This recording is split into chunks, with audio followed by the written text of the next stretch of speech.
Hi guys, welcome back to your channel Vihangam classes. Guys, आज के इस वीडियो लेक्चर में हम कवर करने वाले हैं इंग्लिश ग्रामर का सबसे इंपॉर्टेंट टॉपिक जिसका नाम है preposition. Okay guys, parts of speech का सबसे इंपॉर्टेंट, सबसे अहम जो हमारा टॉपिक है उसका नाम क्या है? प्रीपोजिशन। आज हम पूरा जो टॉपिक कवर करेंगे प्रीपोजिशन के ऊपर। तो प्रीपोजिशन क्या होता है? तो preposition is a word used before a noun and a pronoun to add or show its meaning to other words in a sentence।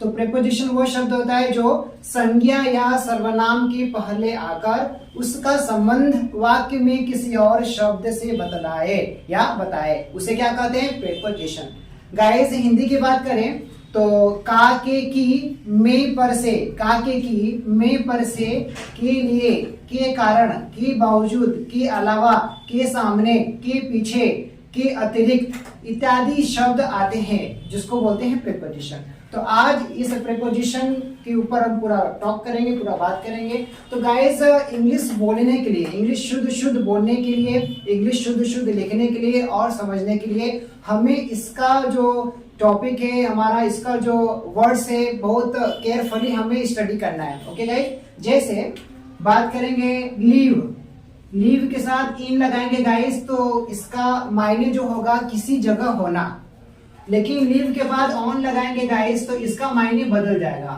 तो बोलेंगे इसको निर्वाह करना, किसी पे आश्रित होना। जैसे आई लिव इन वाराणसी, मैं वाराणसी में रहता हूं। यदि लीव के बाद ऑन बोलेंगे तो गाइस हमें बोलना होगा the cow lives on grass. जो गाय होता है किस पे आश्रित होता है, किस पे निर्वाह करता है? घास के ऊपर निर्वाह करता है। उसी प्रकार से गाइस डाई, डाई मीन्स मरना। डाई के बाद ऑफ यदि लगाएंगे गाइस तो इसका मायने होगा किसी रोग से मरना, किसी डिजीज से मरना।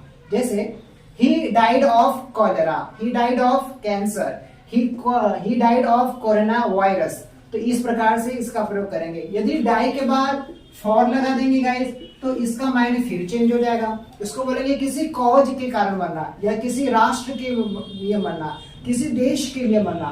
तो डाई फॉर कंट्री, किसी देश के लिए मरना ना, उसको बोलेंगे डाई फॉर। यदि डाई के बाद फ्रॉम लगाएंगे गाइस तो इसका मायने फिर चेंज हो जाएगा।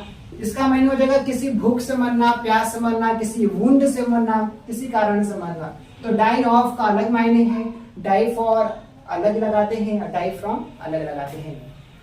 तो गाइस, ये जो बेसिक कॉन्सेप्ट है जिसको हमें अच्छे से केयरफुली पढ़ना है। तो हम स्टार्ट करने वाले गाइस ऑन, ऑन, अपॉन और ओवर में क्या डिफरेंस है हम कवर करेंगे।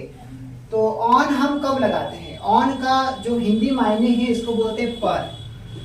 अपॉन मतलब भी होता है पर और ओवर मतलब भी होता है पर या से। ऑन कब लगाते हैं? ऑन हम तब लगाते हैं जब कोई व्यक्ति या जब कोई चीज किसी चीज को टच करे, उसको स्पर्श को, सरफेस को टच करे, स्पर्श करे, तो ऐसे में हम ऑन का प्रयोग करेंगे। जैसे टेबल पर किताब है, तो किताब है कहाँ? टेबल पर। तो टेबल को टच कर रहा है कौन? किताब, तो वहां पे ऑन का प्रयोग करेंगे। तो there is a book on the table. Okay guys, इसी प्रकार से अपॉन है। अपॉन प्रयोग तब करते हैं जब कोई चीज किसी दूसरे चीज को टच ना करे बल्कि उसको थोड़ा सा ऊंचाई पर हो। जैसे जो फैन है मेरे सिर के ऊपर है, तो कैसे कहेंगे?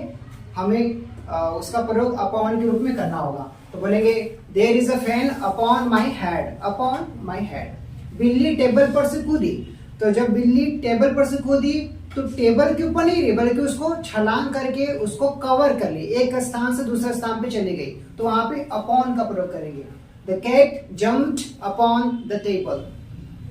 लाइकवाइज ओवर, ओवर का प्रयोग हम उस कंडीशन में करते हैं जब कोई चीज दूसरी चीज से ज्यादा ऊपर हो। जैसे हमारे